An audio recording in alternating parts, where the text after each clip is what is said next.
President Tinubu overhauled NNPCL board.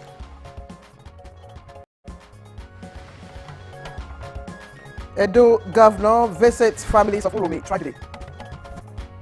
So far, 14 arrests have been made, and the suspects are in police custody. VP Shatima urges Nigerians to prioritize unity and peaceful coexistence. I want Nigerians to emulate him, Nigerians to give him the maximum cooperation. And on Good Morning Nigeria today, we shall examine recent Uromi incident and Governor Okpebholo's peace moves.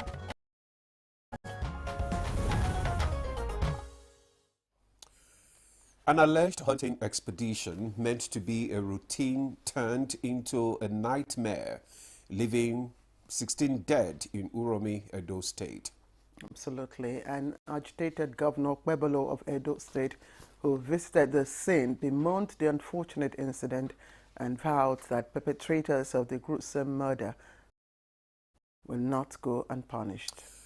In addition, Governor Okpebholo lamented that the incident is casting his government and people of Edo State in bad light as the orders probe into the killing of Friday 28th of March. Meanwhile, President Bola Tinubu and some state governors have also condemned the gruesome murder of the 18 travelers by an irate mob as they sympathize with families of the 16 Kano State indigents.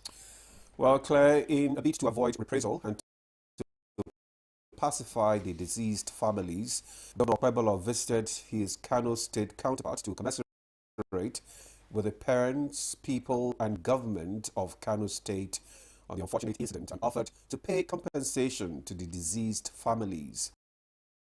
And Kano State Governor Abba Yusuf has also reacted by calling for public parade of the arrested suspects in police custody linked to the painful incident. It's a very, very tragic topic and very sensitive one this morning that we're discussing in Good Morning Nigeria. And our hearts, of course, go to the families of those victims. I am Claire Adilabu Abdurrazak, and we work program. And I'm Ademola Adire. Thank you for joining us this morning. We are reaching you live on the network service of the NTA. Shortly, we'll begin with highlights of the morning news and later newspaper review. Let's join Stella Namete for the morning news. Good morning, Stella. Good morning, Ademola and Claire. Here's the morning news. News just reaching us indicates that President Bola Ahmed Tinubu has approved a sweeping reconstitution of the Nigerian National Petroleum Company NNPC Limited Board, removing the chairman, Chief Pius Akinye Lure, and the group chief executive officer, Madam Melek Kolo-Kyari. President Tinubu removed all other board members appointed with Akinye Lure and Kyari in November 2023. The new 11-man board has Engineer Bashir Bayo Ojulari as the group CEO and Amadou Musa Kida as non-executive chairman.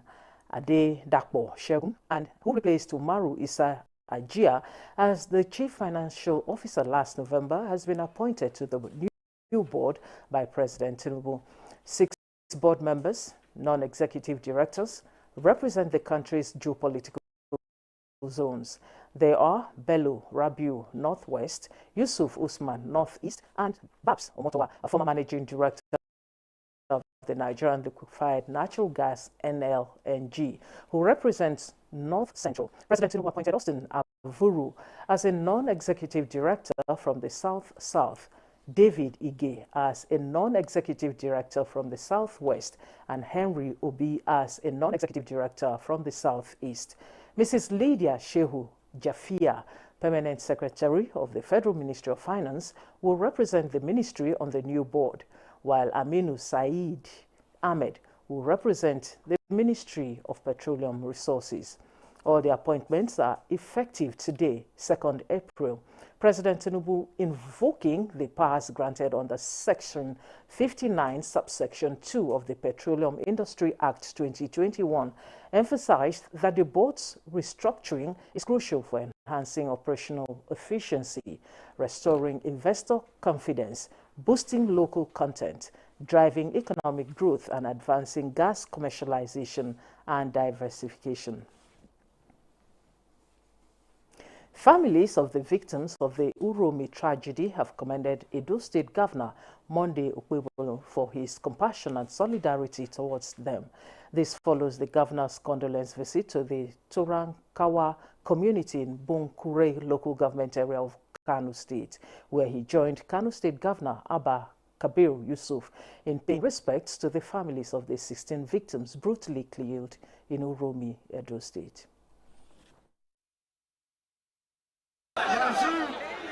So far, 14 arrests have been made, and the suspects are in police custody. Everything will be okay. By the grace of God. Thank you very much. Meanwhile, Vice President Kashim Shettima has urged Nigerians to prioritize unity, peaceful coexistence, and tolerance as essential pillars for national progress, drawing valuable lessons from Ramadan. He made this call in Maiduguri during a luncheon with Borno State elders and his schoolmates celebrating Eid al-Fitr. I want Nigerians to emulate him, Nigerians to give him the maximum cooperation as he deputizes his boss, His Excellency the President and Commander-in-Chief of the Armed Forces of the Federal Republic of Nigeria. Similarly, Imo State Governor Hope Uzodinma has called on the Muslim community in the state to join forces with the government to tackle crimes and criminalities, ensuring the safety of all residents. He made this call during a special Salah banquet at the government house in Owerri as part of the Eid al-Fitr celebrations in the state.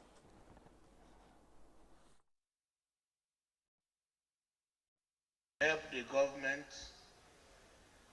to fight crime. Help the government to stop violence. Learn how to tolerate each other. We don't want disunity among the Muslims. We want you to be united. We want you to love yourselves. In a bid to boost agricultural activities and ensure food security, the federal government is enhancing irrigation projects across the 36 states and the Federal Capital Territory. Minister of Water Resources and Sanitation, Professor Joseph Telumum Utsev, disclosed this during an inspection of 3 ongoing projects in Makurdi, Benue State, which covers 3,000 hectares of irrigable land. This initiative is part of the government's efforts to transform the agricultural sector, following in the footsteps of other successful programs like the Agricultural Transformation Agenda, Growth Enhancement Support Scheme, and Anchor Brewers Program. For the one that is ongoing, the one that is both on study and design, and the one that are constructing the channels. Then the remaining 1,800, we have embarked that one for the program that is coming up. And those are the news highlights. Good Morning Nigeria continues with Ademola and Claire after this time out.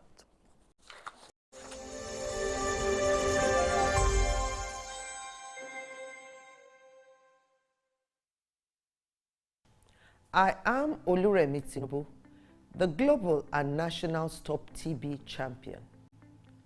Many people have asked why I've chosen to champion the fight against a disease like tuberculosis. My reason stems from a deep personal experience. I once had a friend who unfortunately fell ill and concealed the nature of his sickness until it was too late. Eventually, after he passed, we discovered he had tuberculosis. Sadly, due to the stigma and discrimination surrounding the disease, he would not speak up or seek for help. His death was a painful reminder that we could have intervened and saved a life if only we had known earlier. Tuberculosis is an airborne disease that primarily affects the lungs, but can also impact other parts of the body. Being airborne means anyone, regardless of their social economic status, can contract it. In Nigeria, one person dies of TB-related illness every 7 minutes, amounting to 206 deaths every day. Globally, one person succumbs to TB every 25 seconds, which is a staggering 3,456 lives lost daily. These deaths are entirely preventable because TB is curable if detected and treated early. If you or someone you know has been coughing for 2 weeks or more, coughing up blood, experiencing night sweats, or losing weight drastically, it might be TB. Please visit the nearest government hospital or primary health care center for proper diagnosis and treatment. TB treatment is free in all government and some private health facilities. Let us also remember not to stigmatize or discriminate against TB patients or those who have been treated for TB. Individuals who have been cured of TB cannot infect others. I call on all stakeholders, especially the private sector, to join us in the fight to end TB in Nigeria. Together, we can make a difference. Remember, TB anywhere is TB everywhere. End TB by 2030. Yes, we can.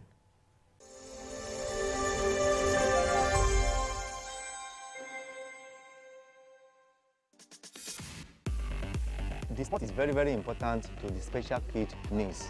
Engaging in this kind of activities, moving the wheelchair with the strength, is a form of exercise to reduce that stiffness of the muscle. It makes them to be self-dependent, not depending. We should believe that there is ability in their disabilities.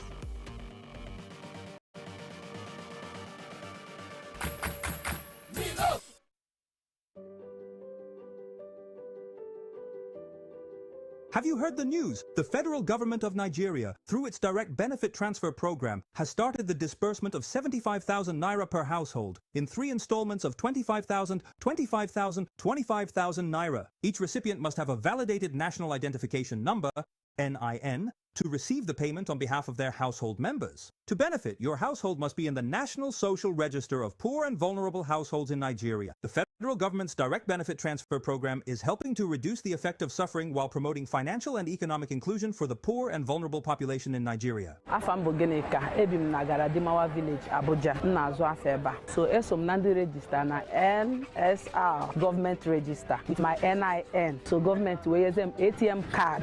Mji we wete 25,000 naira 3 times. And ega hayam keta barumulu na dem eji megoro makamihe. Jikweru mehendozo. Thank you. This message is brought to you by the Federal Ministry of Information and National Orientation, Federal Ministry of Humanitarian Affairs and Poverty Reduction, in collaboration with the National Social Investment Programs Agency, National Social Safety Net's Coordinating Office, and the National Cash Transfer Office. Hey Nigeria, ready to breathe cleaner air and save money? Let's talk about gas. Right?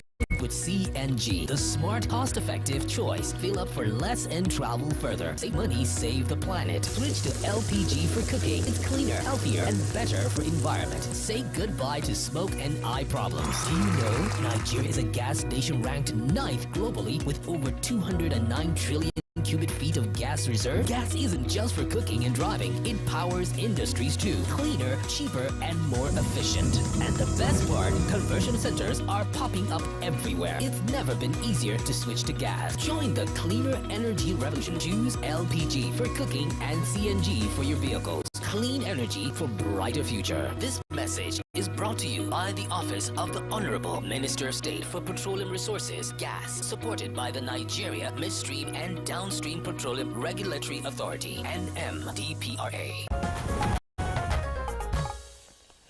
All right, welcome back to the program. It's Good Morning Nigeria. Time to bring in newspaper review in just a moment.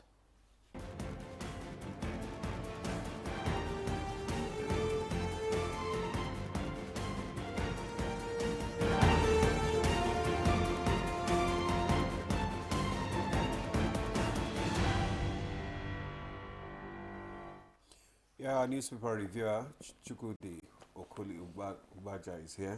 Chooks? For me, it's tea time. The regular tea time. Always happy to be here. Hello, wonderful pair. Good morning, Chukwudi. Morning. Demo, you're looking suave. All right, let's quickly, so we gain enough time. We'll like to start with People's Daily. People's Daily has, as its lead story this morning, police arrest syndicate for trafficking girls to Mauritania. That's the lead story. And there are other stories there. Governor Kwebolo pledges compensation for Urumi, 16 victims. And insecurity, Benue youths protest incessant killings and kidnapping. That story is also on the front page there.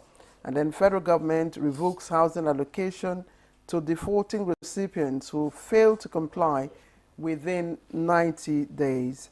And politics of money, bag hits Niger APC council consensus as party sport denies claims. Party's apex, denies claims. Nigeria advocates international laws on cyber-enabled immigration crimes. National initiative to curb hypertension, cardiovascular diseases takes off. And that's the outlook of the front page of the People's Daily. I return to the leadership now. The leadership is quite busy. Northern elders hail Tinubu over improved security. That's on page 4. Fear grips businesses as U.S. trade war escalates on page 4. And Trump unveils sweeping new tariffs. Crypto market loses $90 billion. And how Nigeria can't minimize impact. That's according to experts. And other stories now. 51 illegal migrants arrested in Nasarawa. Urumi killings. DSS arrests 2 principal suspects on page 21. And there are other stories there. I'll just hand over to Ademola. Okay, I have the Daily Times newspaper with me. The Daily Times newspaper, just above the nameplates. Constitution Amendment, President, governors may lose authority to make emergency laws. Then defiant Natasha returns home in helicopter despite ban. Details on page 11. Then we have the House suspected minor header killed 35-year-old mother at Imam community, Nasarawa State. That's the details of that story can be found on page 2. And we have protests erupt in Otukpo over incessant killings. Details on page 11. Nigeria seeks global partnership to combat organized crime. Details on page 11. Edo governorship election dispute. Ugadolo Okpebolo no fate today. Details of that story can be found on page 10. And going to Daily Trust newspaper. Daily Trust newspaper, Natasha defies ban, lands at Raleigh Group in Chopper. Then Edo governorship, APC, PDP confident of victory as tribunal rules today. Details on page 13. Man absconds as wife gives birth to triplets. Details of that story can be found on page 6. Federal government borrows 13.21 trillion naira from World Bank in 20 months. Fresh $1.1 billion loan approved in 1 week as debt profile hits 142 trillion naira.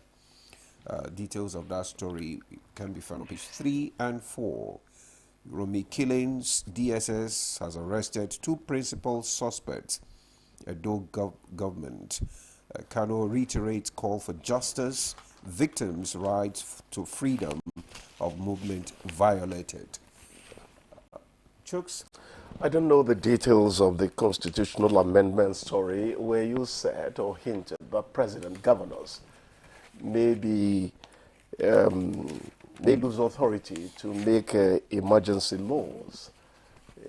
We need to read the details to understand it. Otherwise, if a president or governor cannot make emergency laws in some situations, you imperil lives sometimes. You do imperil lives. Like the River State thing. How many pipelines went up in flames before President Tinubu descended?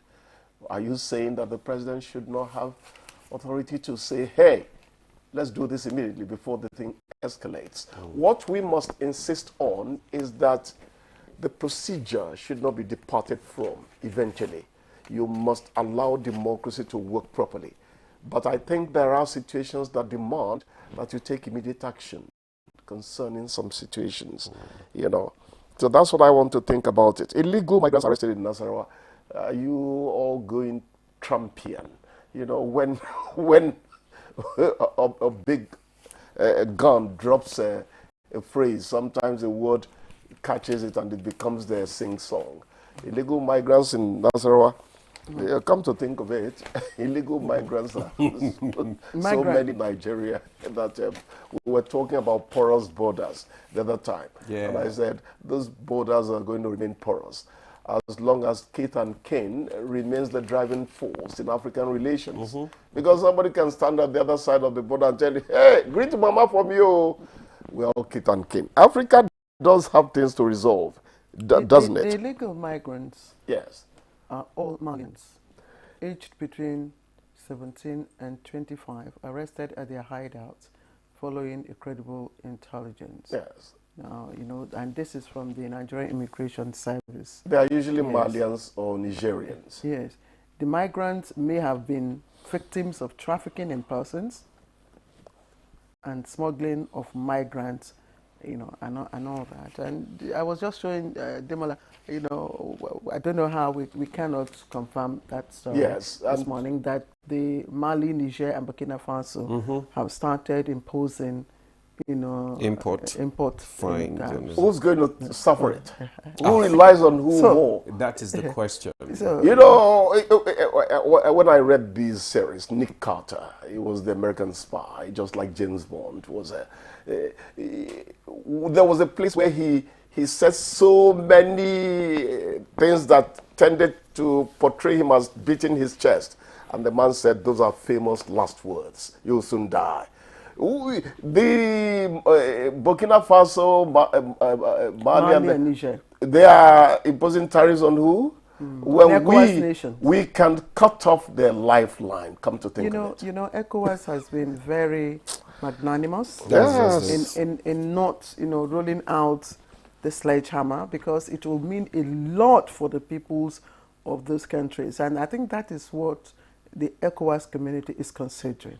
Look, if we do this, the impact will not be on the junta. It will be on the ordinary citizens. It's still African brotherhood. Yes, we're not discouraging it. Exactly, you know? because that's the centerpiece of our well, we're not talking about Nigeria now. We're talking about ECOWAS. Yes, as a bloc. As a bloc, you know. So that's principally what ECOWAS is considering. And I don't know how ECOWAS, if that story is confirmed, if it's true, if it's factual, we don't know how ECOWAS may want to react to that. But it's true. It's true. Kudos to the DSS. 2 principal suspects in the Uromi killings arrested. Actually, the governor said many more people have been arrested. I mean, it was something that was done practically in broad daylight, so it shouldn't be very difficult fishing out these people. It is the impunity that leads Nigerians to slaughter Nigerians without batting an eyelid that should worry you and I. It's worry you and me. Yeah, the object and subject in English is sometimes a problem, you know.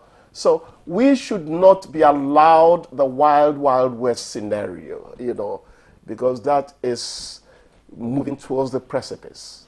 And you know, I wonder wherein lies our conscience, the conscience of man, because every human being has a conscience, the conscience to, you know, just snuff out the life, just like that. Not even, you know, incinerating, putting fire on. Anyway, that's the challenge that we have when we don't have, especially when people just take laws into their own hands, and we have this jungle justice. The greater implication is that we are losing compassion into the next generations.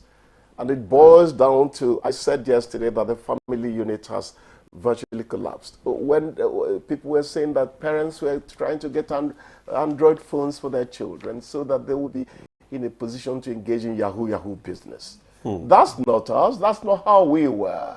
They asked you, whose son are you? Are you not ashamed of yourself? Practically the marketplace then. Now you take up the cane against somebody's daughter or son, and the next time you find yourself doing a case round that could take you to the Supreme Court. That's not Africa. And Africa will keep on suffering from departing from how it was. That's the effect of globalization. Globalization.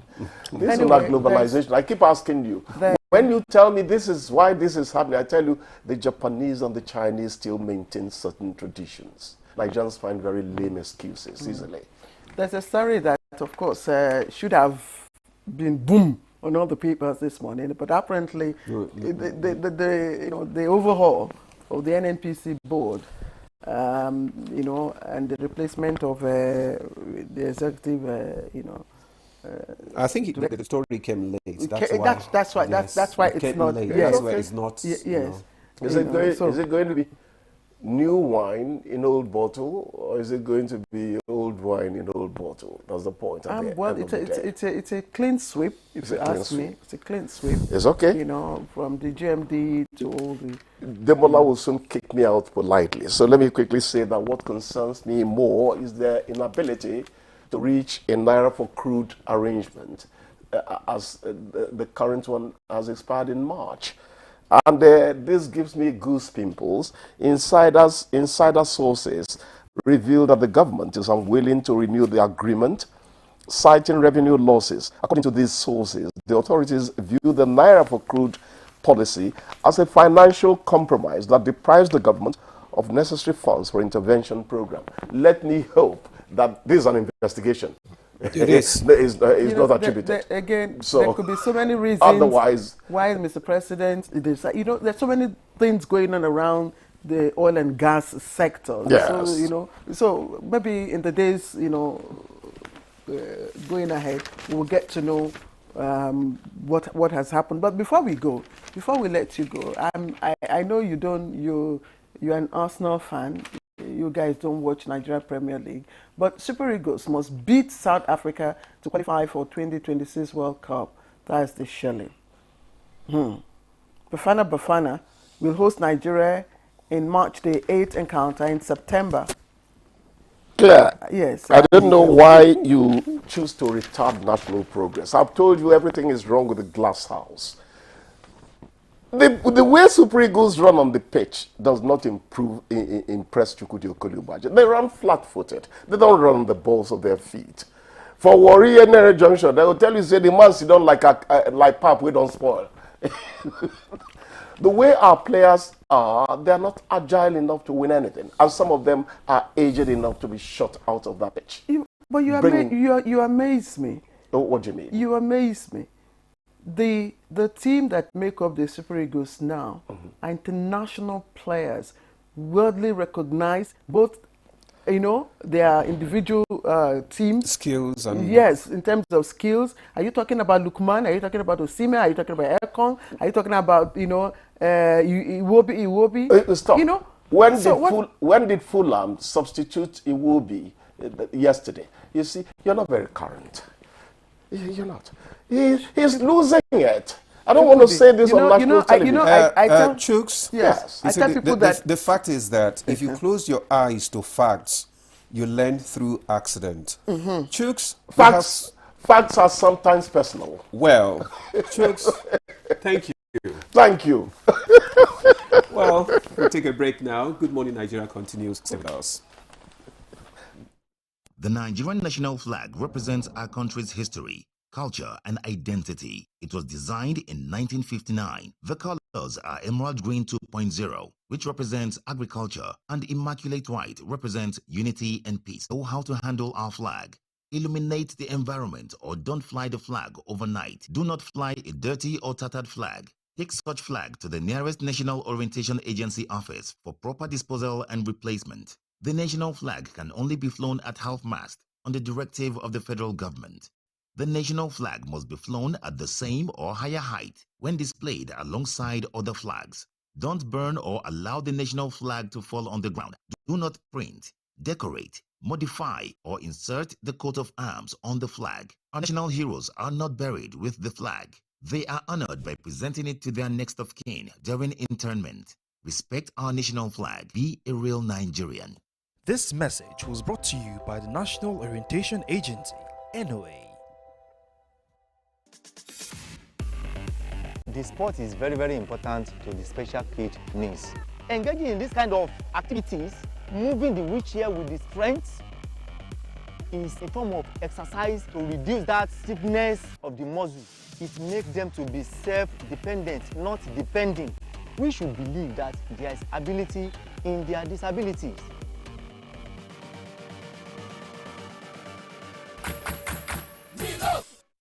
The Nigeria Coat of Arms is the official seal that represents the authority of the Federal Republic of Nigeria, hung on the wall behind the seat of the principal officer of the government, supported by the portrait of the serving president of the Federal Republic of Nigeria. It has 7 features.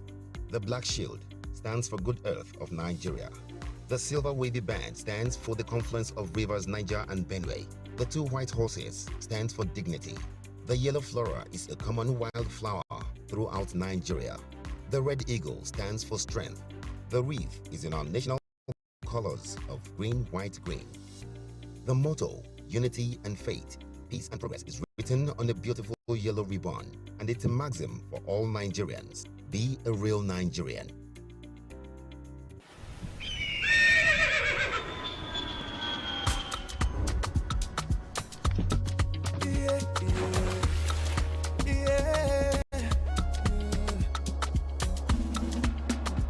From the Atlantic across the savannah to Sahara, we rise, a land of the free, we know they tire. We dream great, our spirit is undying. Resilient, rooted like palm tree, we swear in colors, we turn dark into light, we make solutions, we ignite passion, yeah. Education is unique, we have more than just we are Nigeria, strengthening unity. We know they carry lives. We are Nigeria, together live the dream of a land with great destiny. We are Nigeria. I am the real Nigerian. Brought to you by the National Orientation Agency, NOA. Welcome to Silver Oasis. Silver Oasis, a TV series dedicated to aging and older persons in Nigeria. Be part of this series and discover the transformative programs crafted to give a new lease of life to our senior citizens, courtesy of the National Senior Citizen Center. The National Senior Citizen Center is the oasis for the senior citizens. For thought-provoking discussions on age, geriatric social care, and issues that matter most to our senior citizens. Silver Oasis. Silver Oasis. Silver Oasis. Tune in to Silver Oasis on the network service of the NTA every Saturday at 10:05 p.m. Silver Oasis, improving the quality of lives of senior citizens. Nigeria is perched on the treasure trove of solid minerals. Gold, coal, tantalum, tin, but none is more critical to our future or the world's future like lithium. Let's talk about illegal mining operations. What is our strategy?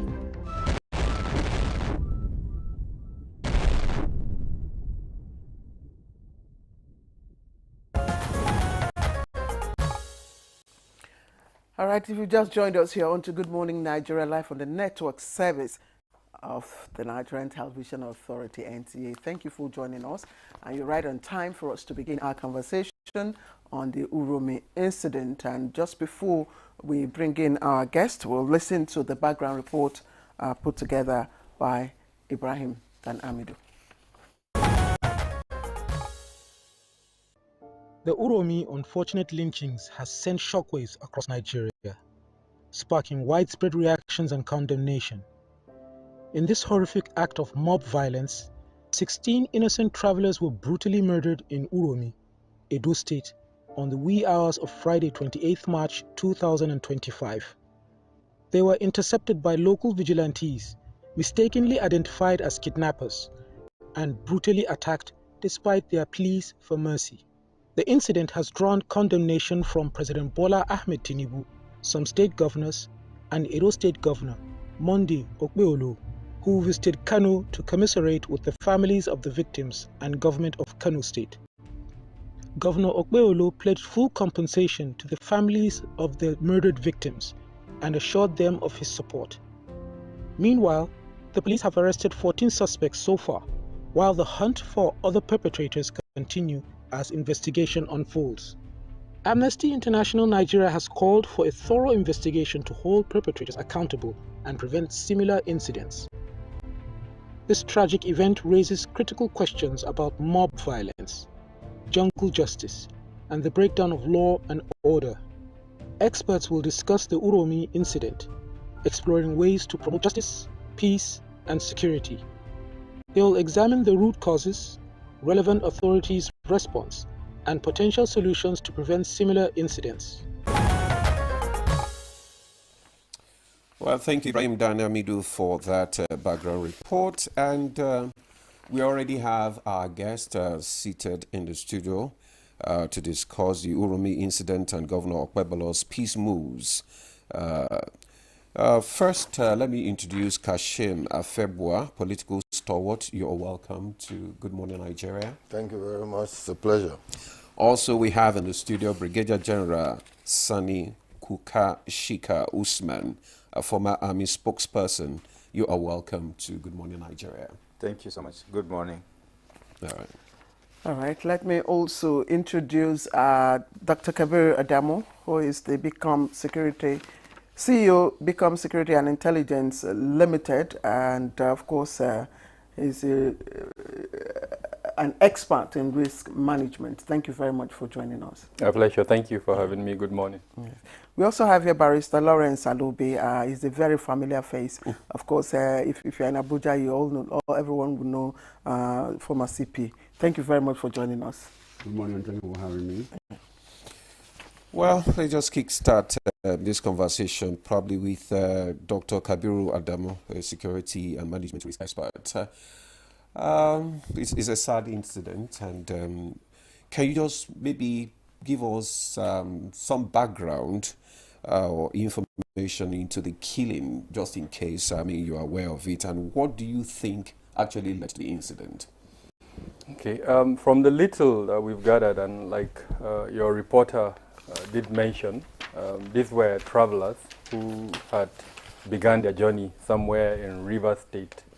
They were in a company vehicle, Dangote vehicle, truck, probably coming somewhere in the north. It could have been Obajana or possibly even Kano, even though the route does not really speak that they were heading to Kano. So anyways, somewhere in Uromi on the highway, they were intercepted, possibly on the basis of intelligence suggesting that some criminals were on the move. And because they were hunters, they had guns, Dane guns on them. The little that we had, the driver and one other person was arrested, and they were handed over to the police. But then in between that arrest of the driver and the person, some form of altercation occurred between the other passengers within the vehicle, the purported hunters. And the result, unfortunately, is that 16 of them were incinerated by the vigilantes and possibly other residents in the area. And of course, it was captured on some form of telephone device. It was uploaded on social media, and I think the rest is history. The fact that they were incinerated did evoke sentiments in a lot of, especially Muslims, and for the simple reason that in Islam, fire cannot be used as a means to torture or to kill. The incident for me was a reflection of mob action jungle justice. It is also a reflection of perhaps the distrust in our public security agencies, because ordinarily it would have been for them to arrest those persons, hand them over to the appropriate security department for prosecution, but then that didn't happen. They now meted out justice on them. Several government departments have reacted, starting from the Edo State government. The Edo State governor has been quite active. We learned he was not in the state when the incident happened. He quickly returned, visited the scene of the incident, instituted a committee, and as a result of the preliminary report from that committee, he has taken some actions, including the suspension of the leader of that particular vigilante group, as well as suspending the activities of all, especially what he termed as illegal vigilante groups. In my opinion, all vigilante groups are quote unquote illegal, because the federal constitution, as at today, recognizes only federal security in agencies, ministries, departments, and agencies, even though we do have a proliferation of vigilantes across the country. The president, too, has released a statement in very clear terms condemning the incident, directing security agencies to go after the perpetrators. Thought leaders, political leaders, name them, they've issued statements. From the north, where the victims of the incident emanated from, we've seen several statements condemning, calling for calm, and all of that. There was perhaps an attempt at reprisal attack, after the incident, based on the sensibilities that were evoked as a result of the incident. But I think the nerves have been calmed now, based on the actions of a lot of leaders across the country. So on a general note, I think this is where we are at the moment. All right, Dr. Kabiru, thank you. I've heard a lot of people ask questions, were they really hunters? Why did they have to go through, that access to get to Kano, and so on and so forth? But the deed has been done. All those do not matter anymore. What matters now is how do we, douse the tension? How do we, calm, the nerves of those who have been affected? Everybody, I don't think there's anyone who has not condemned, the gruesome murder in this country, the way it has happened. That's why I want to bring in the political analyst first, Mr. Afebua. Steps have been, taken by the governor, governor of Edo State and all that. From your perspective, are these steps, what impact? Because we've seen, some youths now, make some threats, some provocative statements. We need to douse these tensions. Can you just evaluate the steps so far, and, what impact do you think they might have? Well, thank you very much for the opportunity of inviting me. I think when any incident occurs, you have to first and foremost ensure that you bring in some level of sanity before you begin to even interrogate the real cause of it. Because there are quite a number of questions unanswered, which the security agencies are profiling to ensure that they're able to get to the root of the matter. But even beyond that, our law says even when you catch a man at the point of robbery, you can't kill him there. Even when you catch him, kidnapping, you can't kill him. He has to be made to face. That's what civilized society is for. So this idea of jungle justice is what people are frowning at, number one. And secondly, from the investigations, maybe when they're done, we'll be able to understand. But I want to commend the governor for the steps he has taken. I've read and I've watched quite a number of amateur videos, people abusing him, thinking that he has become slavish with the steps he has taken. But I think people must realize that a responsible government or governor must first and foremost ensure that he's able to nip the crisis in the bud so that it does not escalate. So the escalation, steps are quite welcome. First, it was in Abuja here when the incident happened. And by 4 a.m., the preceding morning, he left by road from Abuja to Uromi with some party leaders and all of that. He got there around 8:30 thereabout, and he was able to carry out on the spot assessment. And he also took immediate steps, suspending the chairman of the Edo Vigilante of the security corps and all that. There is a difference between illegal vigilante and the one that's illegal. The Edo Security Corps is actually established by law of the State Assembly. Okay.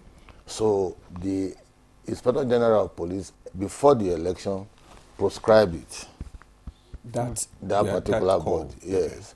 But after the election, because of the issues that came after the elections, they did proscribe it. So that's why the man who was appointed the chairman is actually a retired commissioner of police, Ibadan. So they've set it up, and that body is the one that is helping to provide some level of community information to the task force that was set up, the security task force made up of police, DSS, and soldiers. So, and the governor provided vehicles, distributed over 50 vehicles, Hilosys, to ensure that he's able to beef up the security of the state. We inherited a state that was actually heavily polarized, speaking security-wise, and too many altercations, prior to the election, so led to all kinds of proliferation of arms and what have you. And so it was the responsibility of the governor to ensure that he's able to rein in some of these persons and also engage the services of police, DSS, and even the military to combat quite a number of these issues. So the Uromi incident is actually a fallout of bottled-up anger over the spate of kidnapping from that particular axis of the state, because that's the major artery from southeast, south-south, coming to the north. It must pass through Uromi, pass through Auchi, my village, Okwela, Okene, then before you start proceeding. So the issue of kidnapping has been so prevalent that even the governor, when he was not even a governor, had to be part and parcel of the local security arrangement by buying Sienna vehicles and what have you. Okay. So becoming a governor now, he felt that there's a greater need for them to put eyes on the road. That was the reason why he suspended the chairman of the security corps, because he felt that they should put more attention in that particular axis to ensure that they nip the crisis in board. Kidnapping has been so frequent in that area, and killings. And people have also been complaining from that axis that their farm produce are being eaten up by cattle. So those kind of background are what, unleash that kind of mayhem, which is very, very unpardonable, so to speak. And so did the escalation, process you were talking? Yeah. The governor has, has visited Kano. When he went to Uromi, he came back that same day and he flew to Kano, met with the governor, his counterpart governor, and took a step further by going to the village of some of the victims. Even promised to pay compensation. Yeah. Some of it has been paid anyway. And just to try to ensure that he's able to, douse the tension. Because there are quite, mob action are usually not definable when it happens, and they start spontaneously without even people planning it. And there are people who get involved without even know what people are fighting for. And so if he didn't take the step he has taken, perhaps you'll see a reprisal attack, maybe in Kano, against non-indigens, maybe Igbos, maybe they just call them Yamiri and whatever. You say, whether we are Edo, nobody will know, and they will start the fight, and that can also lead to a concatenation of other issues, killings, and what have you. I think the governor must be commended, for the step he has taken. I personally called to commend him 2 days back. I said, the kind of energy you have shown in the last 3 days, you have been on the road. I've tried to see him like 3 or 4 times, He's been on the road. He tells me he's coming from Kano. As he's coming from Kano, he's going to Edo. He's coming from Edo. He's been meeting quite a number of opinion leaders and leaders of thought. He has met with the National Security Advisor. He's met with quite a number of just to ensure that they're able to nip the crisis in the bud. At least from his perspective. Yeah. Okay, let's Brigadier General Kukashika, talk to us on the escalation steps, because in matters like this, like he said, the first thing is to take measures to de-escalate tension, so that there's no reprisal attack and innocent people who are not even involved, who do not know anything about what has happened, don't get hurt. And then the families of the victims, also see that, okay, this is not meant to annihilate a particular section of the country. What are the basic the escalation steps now, apart from the step that the governor has taken?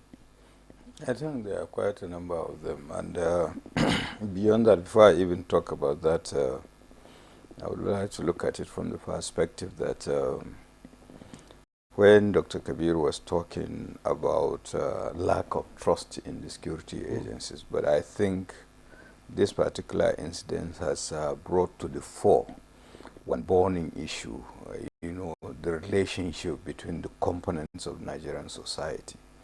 It is one thing, to secure your environment, but, killing those 16 in the manner they were killed brought to the fore the level of hatred among the components of Nigerian societies. This is someone that is at your mercy, and you went ahead and, murder him in such most brutal manner. The level of hatred must have been unprecedented. Now, what brought about all these things?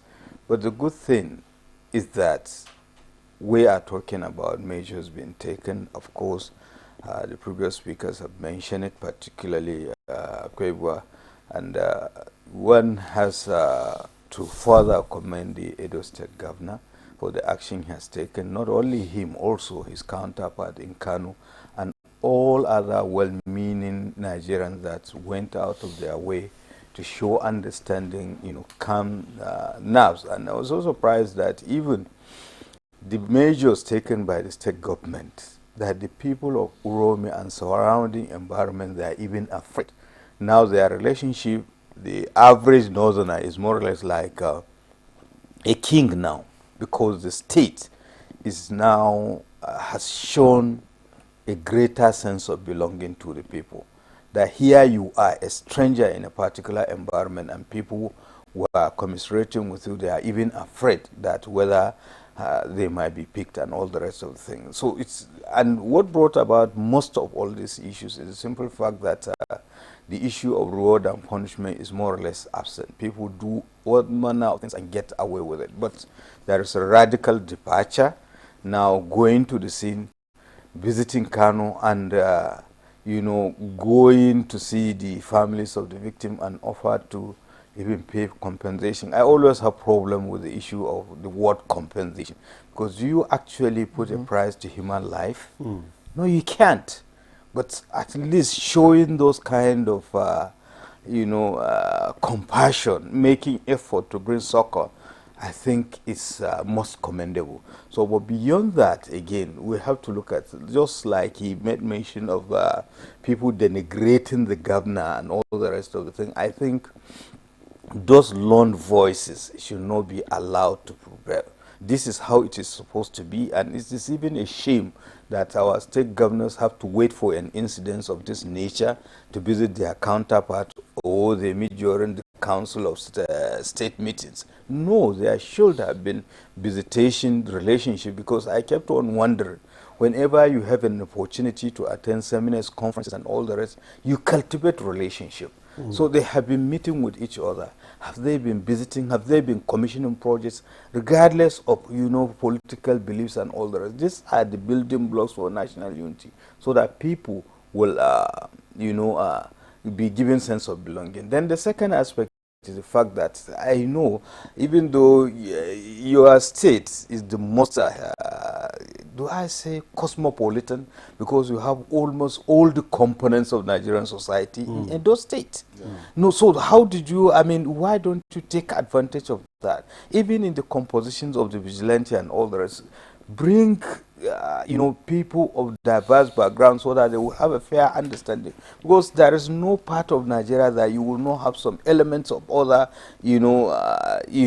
people within that society. And so take, for instance, the composition of the vigilante itself. Had it been that it's diverse, they would have a fair understanding, the cultural norms and all the rest of it. But then again, to further escalate this issue, it brought, just like he said, more questions than answers, in the sense, what makes someone to leave his own home, to go as far as Port Harcourt to go and hunt, which sort of animal, that kind of thing. What are the motivating factors? Then what is the level of synergy? Because all the hunters, they have, kind of organization, they have leadership. So what is the relationship between the organization and the members and, of course, components of Nigerian society? So these are the kind of things that we should be talking to each other, so that issues of this nature will not even happen, so that when you are traveling from point A, because the Constitution guarantees freedom of movement to even own properties in any part of this country, so long as you can afford it lawfully. So why don't we work on this aspect to make sure that Nigerians are given sense of belonging? Because the staying power of the Nigerian state is not the mineral resources, it is the human resources. Do we take advantage of that, give everybody a sense of belonging, so that he or she can contribute and see himself or see herself as her brother's keepers? And the starting point is even our elites. Take, for instance, can you, with all sincerity, tell me that you have a friend in Yobe State? That today, if you find yourself in Katsina, you might not even think of going to a hotel. We keep on building relationship, and the elites are supposed to be doing that, so that it will permeate down, to this thing. Because right now, even inside Uromo, there are still Hausa people, going about their businesses. So these are the kind of things we should be talking. And beyond that, I must commend the religious and traditional rulers who have seen their moves and all the rest of them. Beyond condemnation, and even the tone of the condemnation is very, very commendable, except for some lone voices that do not even have, full grasp of what is going on. It's quite sad, it's quite unfortunate, but I think it is a wake-up call, and so far so good. The steps being taken. So the Edo State Governor, instead, please talk to those people, whoever they are, saying that he's been what is the word I use? Weakling. I think they are the weakling. They are the weakling. Because he has come out as more or less as a responsible leader, and that is how he's supposed to be, with his Kano State counterpart and all other people that lend a helping hand. So we need to support and encourage them, so that we will not have the reoccurrence of what happened. And these are the kind of this escalating steps that we are talking about. Each and every one of us has a role to play. Give each other greater sense of belonging, so that we will not have a repeat of such unfortunate incidents. Thank you very much, General. Thank you. We all have a role to play in this matter. So let's come to Barrister Alobi now. I still want us to talk about this issue of distrust in the security apparatus in this country. Are there any systemic issues or weaknesses in the security apparatus that you think actually contributed to this incident? Yeah, that's true. To a large extent. So let me join others in commending the role of the governor. The governor has applied wisdom and problem-solving approach to issues. He has shown compassion and empathy. And this is what a leader should be. This is good leadership. And his counterpart too in Kano too has also reciprocated. And when this issue came up, this incident happened, there was a lot of tension all over the country. The personal attack and so forth, in the social media. But thank God, we've applied maturity Today, the tension is dowsing down. And in relation to your question, you see, before then, this is Section 23 of the Constitution states when the life of somebody, a person can be taken, somebody can be deprived of his life. And under also Section 20 of the Police Act, the Section 33 of the Constitution provides that nobody shall be deprived of his life except on discussion of a sentence of the court. The court find you guilty and say maybe you die by firing squad or whatever. And again, when Section 20 of the Police Act to when an officer is saying to suppress insurrection, mutiny, or riot, in that case, or when somebody, a suspect, is working an offense, if found guilty, be committed, maybe sent to imprisonment less than 7 years, and then it takes to try to escape, the police have a right to gun him down or to take his life. Under these circumstances, these volunteers have no right at all under the law to have taken the life of this innocent person, whether they were traveling from whatever part of the country. They don't have that right under the law. And that goes to also to the fact that the security agencies, the police in particular, are supposed to regulate, provide rules of engagement and code of conduct for the vigilante. Because for them, if not, you see, when given power, if that power is not checked, can be abused. And that's what has happened now.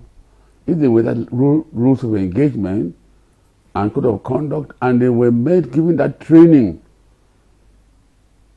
to not abuse their powers, what they ought to do, even if they found this way with arms, maybe like illegal arms, of course in the country there, firearms provide for 3 categories of arms. Protected firearms, which only Mr. President can approve license, then the double barrel or single gun, which personal arms, and the then gun. The type of guns they were carrying, arms they were carrying, that had to be proved through investigation. But if they did that, the highest thing they could do call the police. And if they did call the police, then how was the situation managed by the police? How did they manage the situation? Did they interrogate the people to find out where they were coming from, their intention, and so on, where they were going to, what kind of arms they were carrying? And what happened? What should they hand them over to the vigilante, over when the police were invited to see? These are all questions that should be asked. So on your question in terms of trust is earned. You see, today, ethical values of each profession have been bastardized. Like my friends, the lawyer who know that in law school, if you don't pass professional ethics, you can never graduate as a lawyer. It's key, professional ethics. My alma mater, Suka says, found what in learning and character. Their character. So the police and other security agencies have that trust is no longer there. Now the people now believe, since the police may not handle this thing where they ought to handle it, and if we go to court, the court and so forth. So that trust deficit is there. And it's affecting the way people respond to situations. They believe that maybe if they take them to the police, or if the police invited, they will not do the right thing and so forth. But that is not good enough. So the police also, and security agencies should build that trust, and the citizens also have confidence in their police, because you see, life is based on the principle of reciprocity. If we each understand that the police need the citizens need the police. And law has no value if it's not enforced to man and society. So I think these police and security should work on that. How do you win the hearts of the citizens? How do you win the hearts of the citizens? It's through your conduct and behavior, attitude. Are you doing your job? Some people feel they don't do their job in line with that moral attitude, ethical value, professional values. So I think it's very, very important. And now, what lessons have we learned? The government of the state, the Nigerian police force, other services, the vigilante, what lessons have we learned? Like General talk about issue of ethnic animosity. It's not good enough for us. That prejudice, people and give some names, calling this Nyamri, Kobo, this and so forth. It's not good enough. We're Nigerians, serious of us Nigerians. Our constitution says freedom of movement. So I think we should try to build that bonding, loving spirit. Whatever a Nigerian is, love every Nigerian. And if we do that, I think this question of suspicion and fear and animosity and hatred will overcome it. So it is now is what lessons have we learned from this? But the government, the federal government, what lessons have the police and security learned? What lessons have they? These are things we ask ourselves. How have we done? What has happened now? How can we prevent future occurrence? Because it has happened. It has happened. Precisely. That's what I want to, Dr. Kabir Adamu, because before we even look at how to deal, with the takeaways, with the issues that this incident, has thrown up, let us look at, because right now there seems to be a genuine empathy coming from, the office of the governor of the state. I mean, by extension, probably the people of Edo State. There's that genuine empathy, and they've tried to reach out. But you discover that the people that will fan the embers of reprisal will not come from Edo State. There are other people who probably don't even know what is happening. So in this wise, you are the risk management expert. What more far-reaching, actions can the state and all Nigerians take, to prevent reprisal risk? I can answer your question with 3 words. Improve public security. That is the elephant in the room. Kasim earlier on mentioned the circumstances in Uromi that perhaps may have contributed to the heinous incident. Public security had deteriorated to a point where the people were incensed. And this is a common element, unfortunately, across Nigeria. Yesterday night, I was called around 8 p.m. Sabon Birni in Sokoto. The gunmen had raided Sabon Birni. They had kidnapped, killed about 9 persons and kidnapped an unknown number of persons. There is no part of the country that you don't hear elements of the deterioration of public security. And this is something that has happened over a period. This administration is doing a lot to address that. But until we reach a circumstance where lives and property are protected to a point where, as a Nigerian, I do not feel the obligation to protect myself beyond what the public security is offering me, then frankly, these types of incidents will continue to emerge from time to time. So the answer in simple terms is, how do we improve public security? At the last count, and I'm being very conservative here, there are 29 ministries, departments and agencies that are contributing to public security. In the budget for 2025, more than 3 trillion naira is devoted to security. When we deconstructed the budget and picked virtually from every aspect of the budget, we arrived at almost 6 trillion naira devoted to security. There is no other sector of the economy that is getting near that. Health is not getting near that. Nothing is getting near that. So as a people, we need to hold the security departments to account.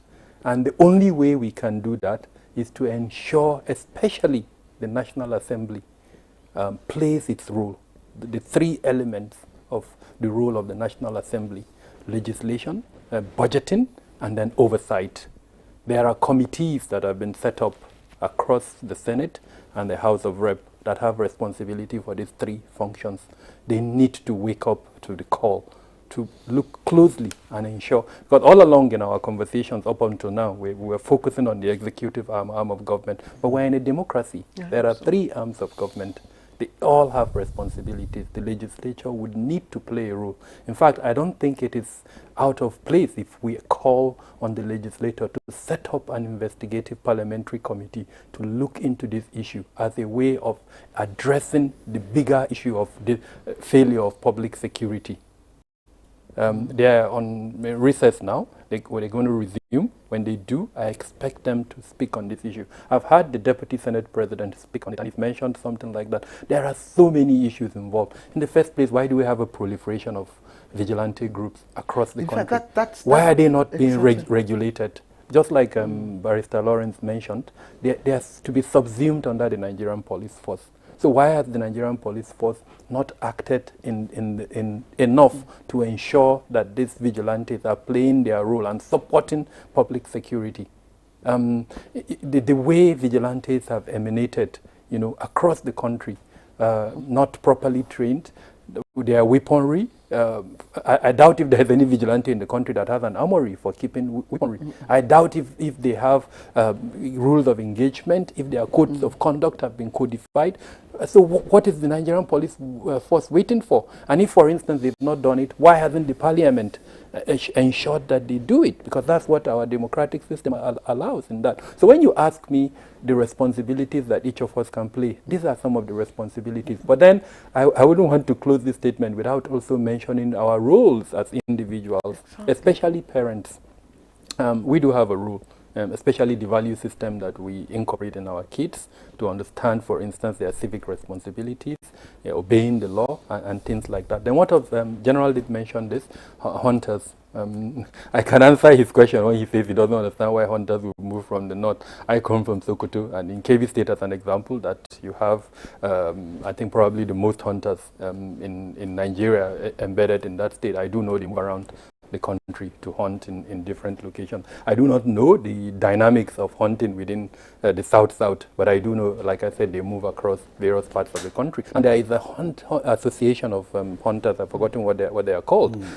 These particular hunters, were they registered under that from security sources? The deceased persons claimed that they had licenses for the weapons that they had on them. Were they members of an association? What is the association doing at the moment in terms of advocacy for their members? Because I mean, yes, I think I read also that the association had written to the state governor and had asked members, their members, to be calm and not to take laws into their hands. I think I read somewhere. But beyond that, the point I was trying to bring out is we need to be realistic.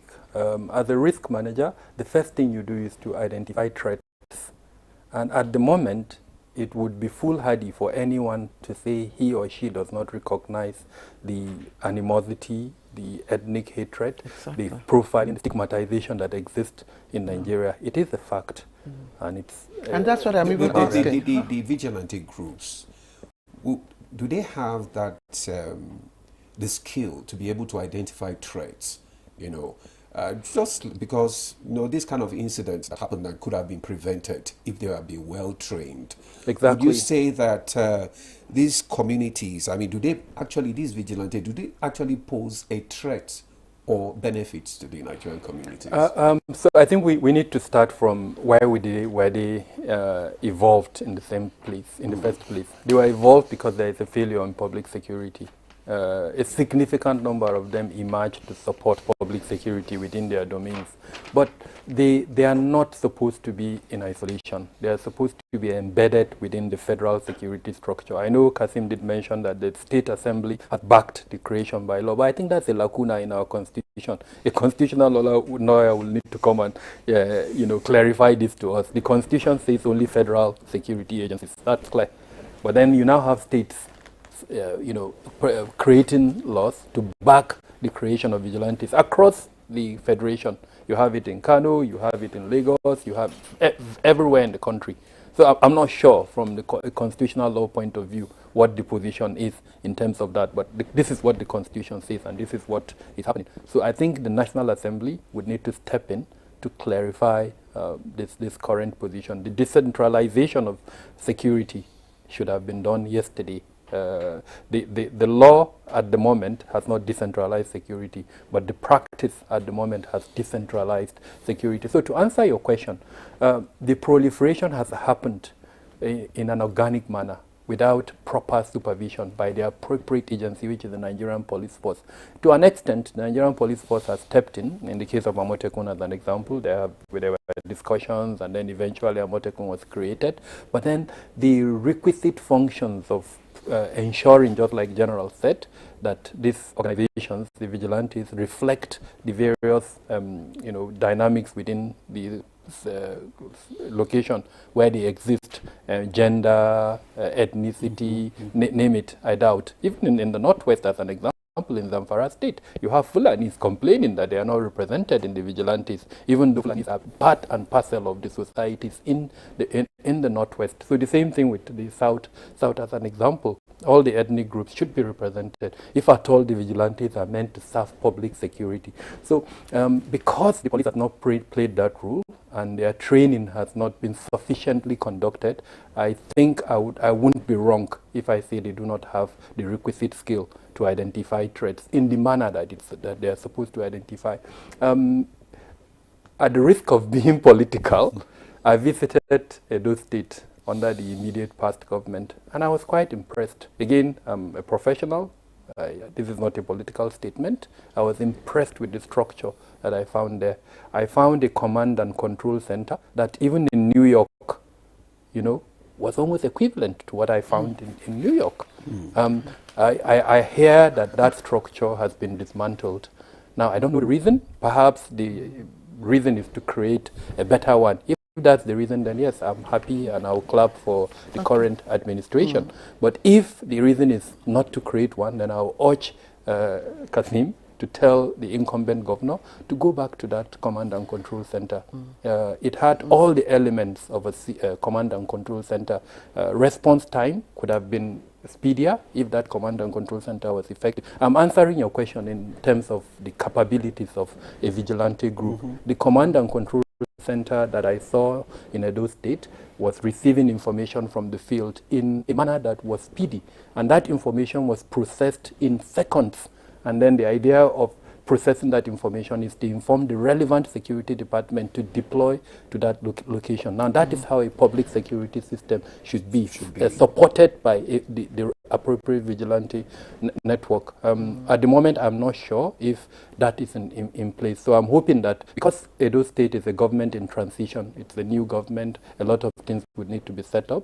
I'm hoping that at the time it has established, it will be able to have a command and control center that is effective. Yes, thank you. I know you have so much to offload. The essence we're having a conversation really is to find a way to douse tensions and to help those families that are mourning at this moment understand that everybody is with them and no one has supported what has happened. And we know that some of the de-escalation moves that we're doing, you understand, or the escalation process may not even be physical. It's done on social media. If you go through the social media at the moment, you'll find all sort of ethnic provocations and all that. And that's why I want, Mr. Febo, how can we speak to our youths, to understand that, look, this is not right? Well, let me quickly first of all provide an answer to the issue of the control center in Edo. That is under the supervision of the police. The state government built a control center, a data and control center and all that. But those who run it are the federal police. There's some level of collaboration in terms of information gathering, intelligence gathering, sharing of information amongst all the component parts of the security platform. Secondly, you see, there is quite a number of lapses everywhere in our security architecture in terms of both the players, that is workforce, and even people having job satisfaction when it comes to carrying out their responsibilities. Edo is not going to be an exception, but the incident of the Uromi is not, I don't want to preempt investigation, it's not entirely a vigilante issue. I think the locals just overpowered whatever vigilante that are there to carry out this handle. It's a mob action because the Edo Security Corps is well organized, well structured, and they work hand in hand with the police. They are not so much autonomous as to take laws into their hands. They are very much with the police, the state security service, the Nigerians, the military, and all of that. And their responsibility is essentially to collect information, get intelligence, and all that. And oftentimes you see that even the kidnappers, they are afraid of the vigilantes because oftentimes they tell you that they have charms that is anti-gun. So where there are issues, vigilante chase, vigilante officers would chase a kidnapper, and those will be shooting them, but they will still be chasing them. So that has also given the locals some level of confidence that, okay, when they see vigilante on the road, they will feel more comfortable than the Nigerian police, so to speak. And so these are part of the issues in the Nigerian. Just like he said, there's need for constitutional tinkering so that you are able to plug in a few loose ends to get a more proactive, proactive response to issues of insecurity.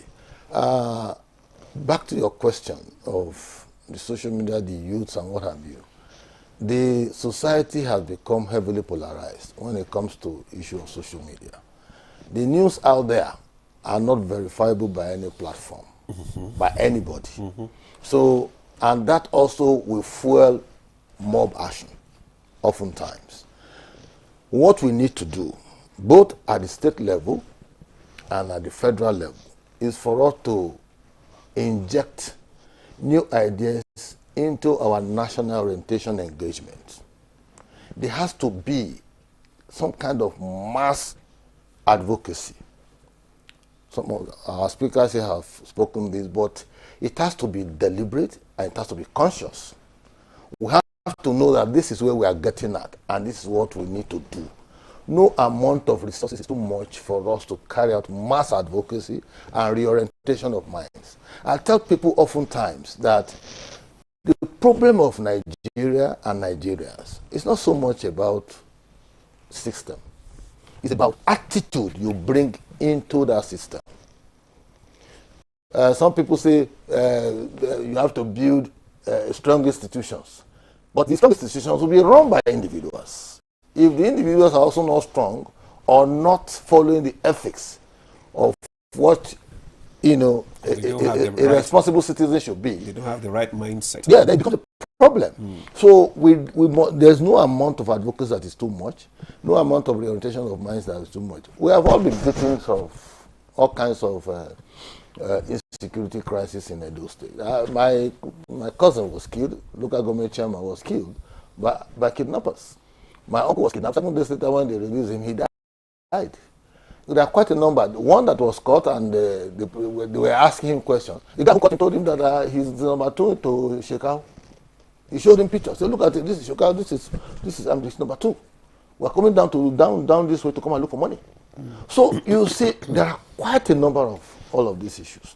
So, but we need to consistently, consciously, and deliberately, carry out, attitudinal reorientation of minds and ensure that we are able, less stigmatization. There is so much stigmatization, so much of ethnic profiling and all of that, such that little things like this trigger. What do you think the role of the community leaders is in this particular incident? Because you said something that the vigilante were probably overrun by the locals. Yeah, the locals. Yeah. So where's the role of the community leaders now? Well, because it's very, very crucial. I will give you an instance. They said when it comes to enthroning a king in communities, oftentimes the oracle speak when they pour divination.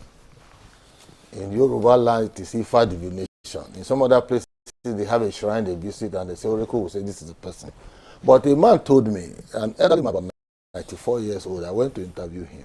He said the oracles of this day, they know the color of dollar and they know the color of naira. So that has eroded the value system in terms of installing or enthroning a king. And because it's been politicized, because of our love for crass materialism, you are not going to get the honest truth from persons who emerge from those kind of polluted arrangement.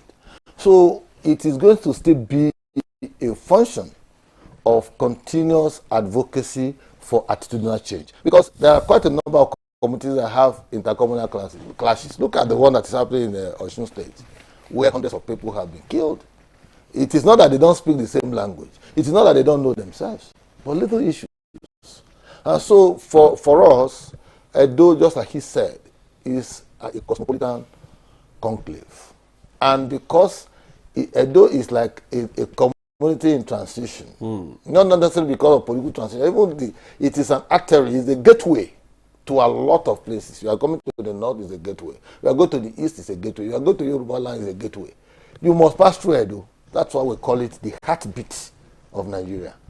And so, for that kind of position, it ought to be an advantage to us in terms of economic well-being. But it's become a hotbed for all kinds of antisocial and insecurity issues. Because these persons come, kidnappers come, there are too many exit routes here and there, they escape. When they want to come and operate, they escape. So it has to be a collaboration between government at the state level and at the federal level, on the one hand. Then the community, it's a function of the community policing idea that informed this issue of vigilante and all of that. And their own duties, responsibilities are limited, even by the laws that set them up, actually. They can't take laws into their hand. They work hand in hand with police. They give issues. Like in this incident of Uromi, if they had arrested those persons and they handed them over to the police, all of these discussions will not, but the manner of the killings and all of that is what is provoking. That is mob action. Yeah. Jungle justice. Brigadier General Kukashika, I mean, mob action is obviously expression of an innate, frustration, and we have all said frustration probably with the system. But how is our judicial system also complicit in all of this? Is it actually frustration? And I alluded to the relationship among the components of Nigerian society when I was speaking earlier. And I was wondering why, yes, it is good that you scare your environment, it's good to defend yourself and all the rest of it. But take a law into your hand in the most despicable manner, the way they did, it speaks more than frustration. And I believe all the previous three speakers alluded to the relationship, and they have just mentioned stereotyping and the rest of them, that there is deep-seated hatred and animosity for you to condescend so low, to mete out such despicable punishment to a fellow human being. But it could also, I don't know. Sorry, it could also be that people feel that, look, when we hand over these people to the law enforcement agents, I mean, it takes a long time for justice. We should stop providing excuses for these excesses. It is beyond frustration. There must be something far beyond frustration for them to have done what they did. Then the question is why? And that is why we are here. And that is why when we are talking about the escalation, I must commend the parents of these victims and their relations for being so courageous enough, for being so patient enough. Because if it were in the early 2000s, by now the country would have been on fire, particularly the northern part of the country. But here we are. Nigerians have done commendably well. And I think we need to build on that. And he talked about orientation, attitudinal change and all the rest. And that is where we are missing it.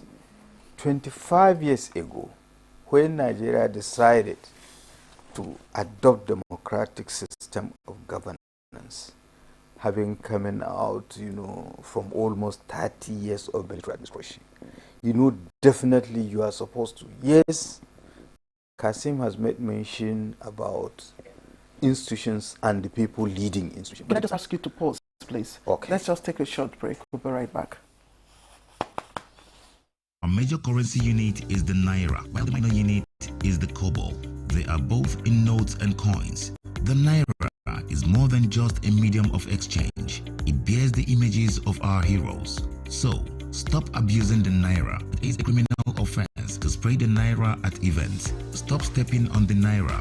It's not your enemy. Do not squeeze, ruffle, or write on the naira. Handling the naira with dirty or oily hands can deface the naira. Love the naira as you love yourself. Be a real Nigerian. Do not abuse the naira.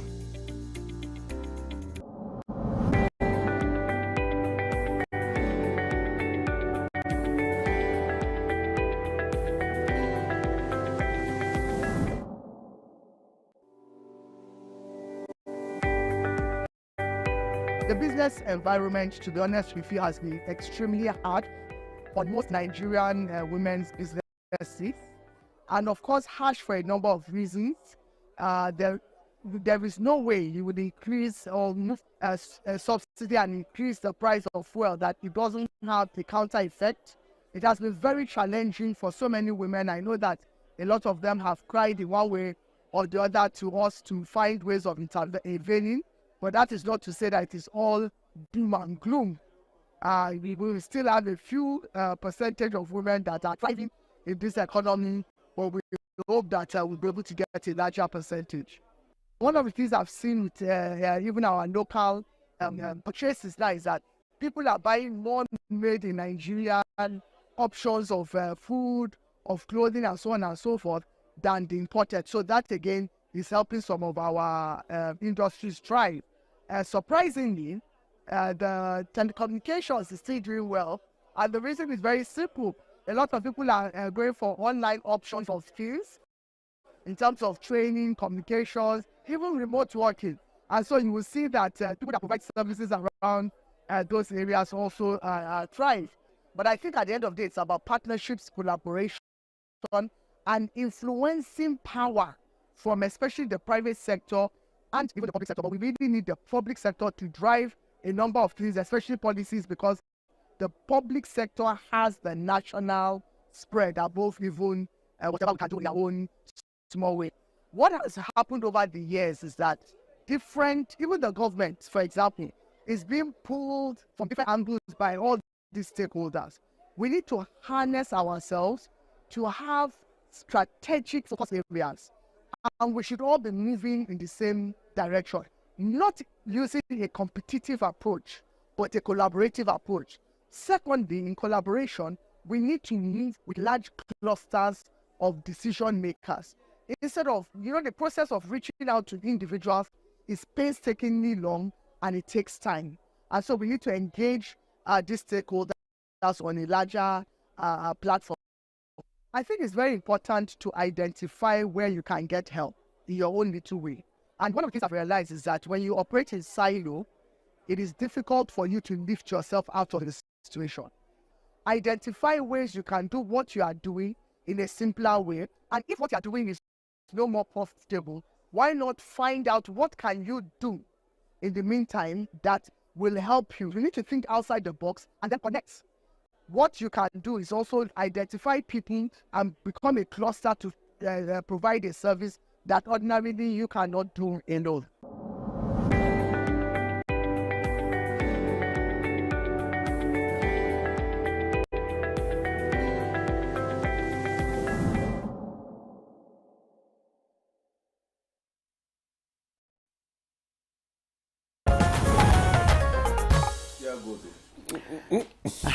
All right, we're back. Of course, welcome back to the conversation.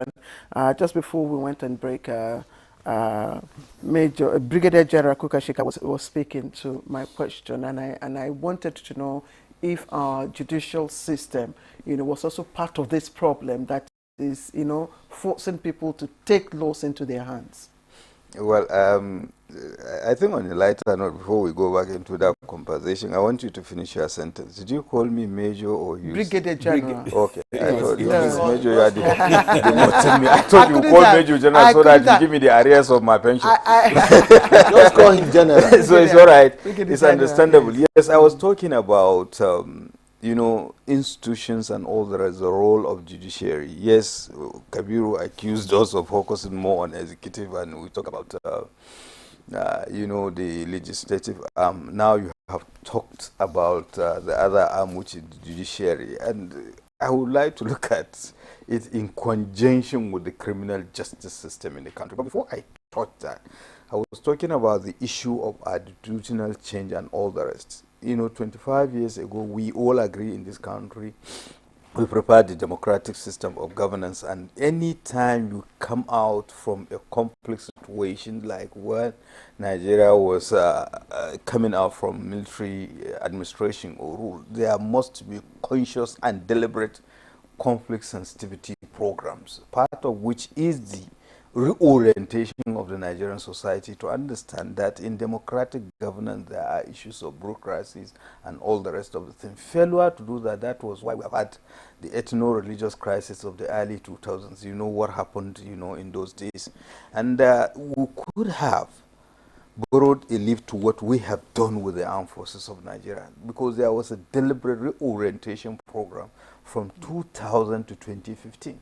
Initially, it started with ONAT, you know, reorientation, attitudinal change, and all the rest. And this is what we should have done, because I was asking, how can you orient in isolation with the Nigerian society? Because you are part of the Nigerian society. So there is need, and that issue would have been captured in respect of the issue of collective responsibility, which Dr. Kabiru has said that each and every one of us has a role to play. So that all these institutions, they will have little or not much to do, because an average Nigerian is alive to his or her civic duties and responsibilities, so much as we talk about rights and privileges. Now, coming back to the criminal justice system, you know, first and foremost is just issue of synergy, understanding. We have had instances where things were allowed, you know, because of lack of, take for instance the issue of the insurgency, the Boko Haram. You know, when it started in 2009, the then president drafted the military. They did a marvelous job to the extent of clearing and, you know, arresting the ringleader and handing him over. And unfortunately, he was extrajudicially killed, and 15 years on, we are paying the consequences for that singular act. Because had it been that the system was working, definitely those that are responsible with the next action or process would have taken action, arraigning him before a competent law court, and of course mete out whatever.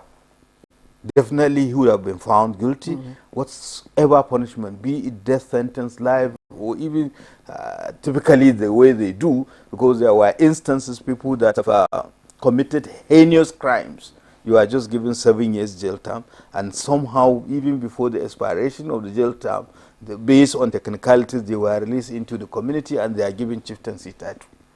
Now, these are the issues. Now, when you talk about that, yes, he also talked about lack of confidence in the security. Yes, but it is not just the security, even the judicial arm of you know, the system, simply because to a large extent, with due respect to them, people tend to take law into their hands because they are not so sure they will find justice. Unlike in the past, that it is. Before we talk about you, the fourth arm of the realm, the judiciary is always there for the common man, because it's impartial, it's blind to all these extraneous variables. So, and unfortunately, it is not the case now. So we cannot pinpoint certain instances, so to speak, but I think there is so much to, you know, be done, or there is so much to be improved upon in terms of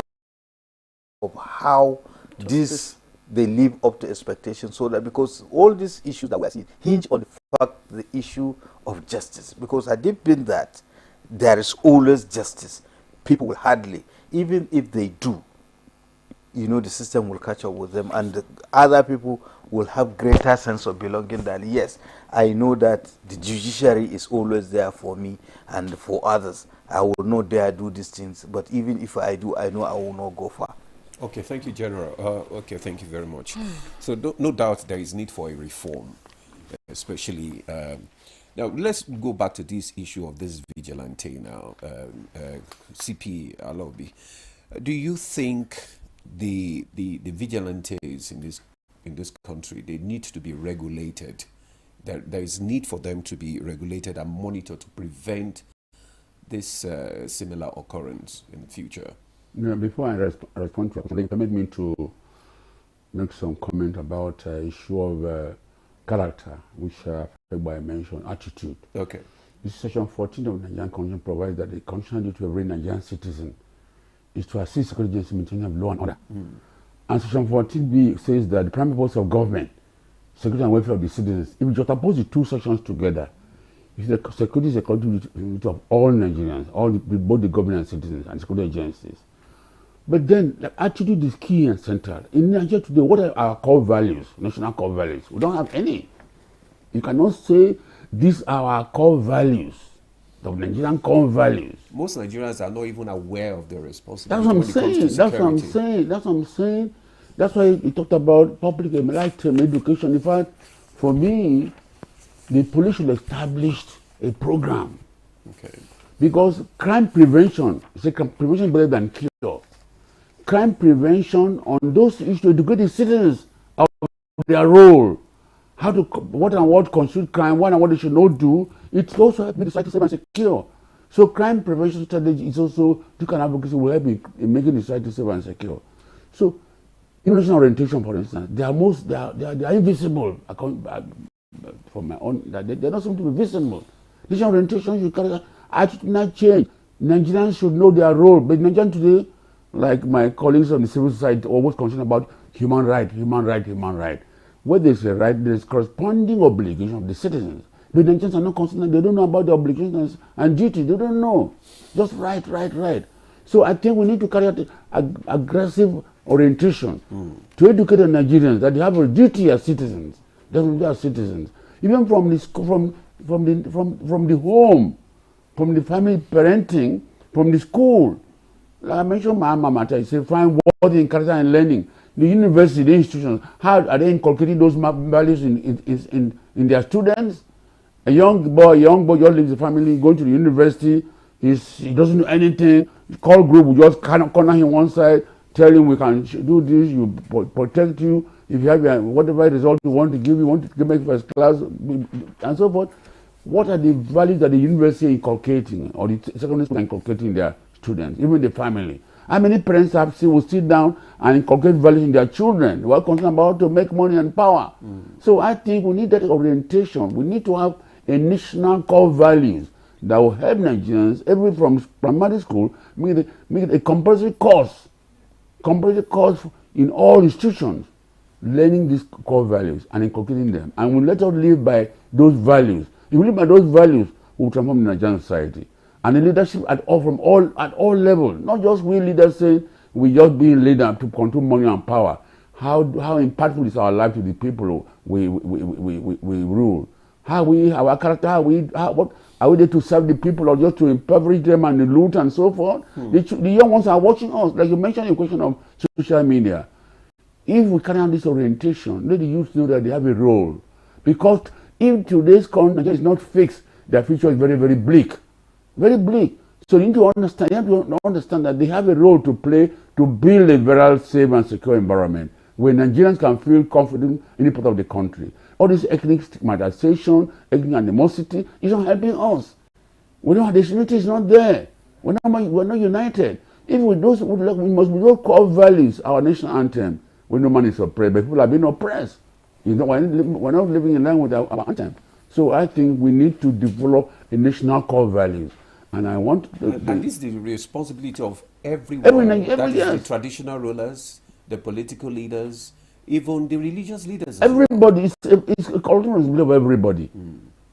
Even I said parenting in the family. What are the parents doing? How many parents will sit down with their children in the morning and maybe say prayers together and build some moral values, truthfulness, service, commitment, and all those things that will build a moral society. So the society is a continuity of the government. The government, as I said, what lessons have we learned? The government itself. As issue of back to your question, issue of vigilante. Vigilante were meant, like Kabiru said earlier. Our constitution says there shall be only one police force, section 214 of the constitution, and that's the ground norm. And the constitution says in law that it's not in line with the constitution is null and void. But now state governors it is good to establish laws to fix vigilante, but the vigilante must be in line with the rules of the laws of the country. They did complement for the police, other security agencies. But if they now begin to, work against the rule, if they don't feel that they are not independent, they need to be fixed. They need to be controlled by the police. Like I mentioned in my initial statement, I said rules of engagement and code of conduct. You have that rules of engagement, code of conduct, how, and you'll be training. Because an untrained security person is a threat to the society and a threat to the institution. Understand? If you now train his capacity, rules of engagement, his professional conduct, ethical conduct, he lives by that. You are dealing to the people. You engage yourself to the people. Okay. So I think it is, like I said, what lessons have we learned? The government, the citizens, all security agencies, what lessons have we learned? The police. One of the ways of crime prevention is to educate citizens of their role in how to prevent crime, and by so doing, that will be in line with Section 24E of the Constitution. So I think we need a lot to do. The media too. The media has a lot to do. We all need a lot to do. We need a lot to do. This is our country. Thank you so we much. We have to make our country safe and secure for all of us. Thank you so much, CP. Now, as we begin to, wind up this conversation, Dr. Kabir, what do you think are the key takeaways from this conversation concerning this incident? What lesson do you think we need to all imbibe? Like I said at the beginning, public security. Everything we're doing. Okay, just a moment. I think we need to join Dele Atubi for an update on the Edo State Tribunal judgment concerning the Edo election. Dele, give us an update. Thank you, Demola and Claire. The truth of the matter is that the Edo State governorship election was conducted on the 21st of September 2024. And the APC and its governorship candidate, Senator Monday Okpevo, was declared as the winner of that election. And if you take a look at the Electoral Act and the Constitution, election issues are sui generis. That is, they are on the class of their own. And taking a look at Section 285, subsection 6, it says that tribunal should not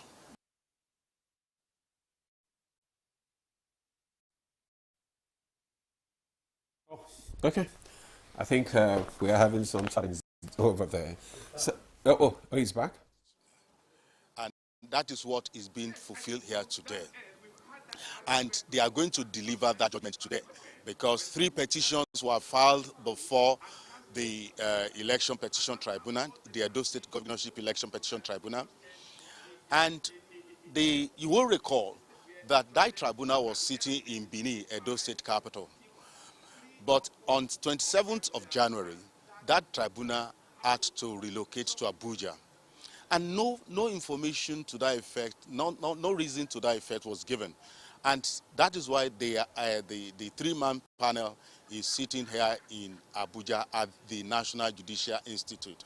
And that has always been the issue, especially when there is security issues surrounding the tribunal, the admin of the tribunal. And if you take a look at the result of the election as at that time, because whenever you are bringing a petition before a tribunal, you must equally tell the tribunal the result of the election. The APC governorship candidate as at that election had 291,667 votes, and his closer rival had of the PDP, who is one of the petitioners today, and had 247,655 votes. So these are the things to be challenged today. All the petitioners are saying that the election as at that level was not conducted in compliance with the Electoral Act and the Constitution of the Federal Republic of Nigeria. So it is for the 3-man panel or tribunal to decide in the next few hours. The court hall is filled to the maximum, and that is what is on ground as at the time we are discussing.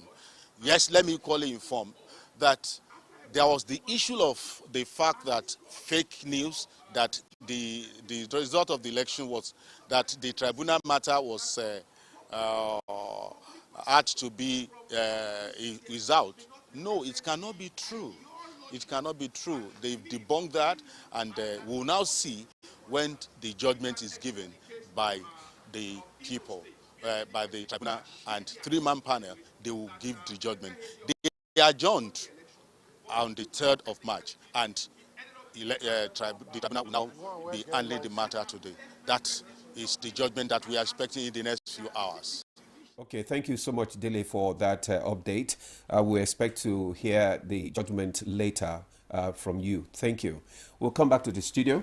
And before we went to Dele that we give for an update, I asked you the takeaways from this conversation this morning. What lesson do you think we need to learn from this incident? I mean, in simple terms, I mentioned public security, the need to improve public security, and the fact that every action has a reaction. As Nigerians, we need to acknowledge that.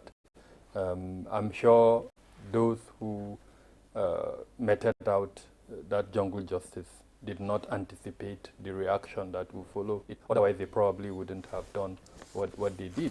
So that, for me, should be something that all of us as a people should realize. When we are going to act, let's think of the consequences of that action. In conclusion, I would also say we would need to do a review, do the man in the mirror situation, and just like we said, all of us, what lessons have been learned.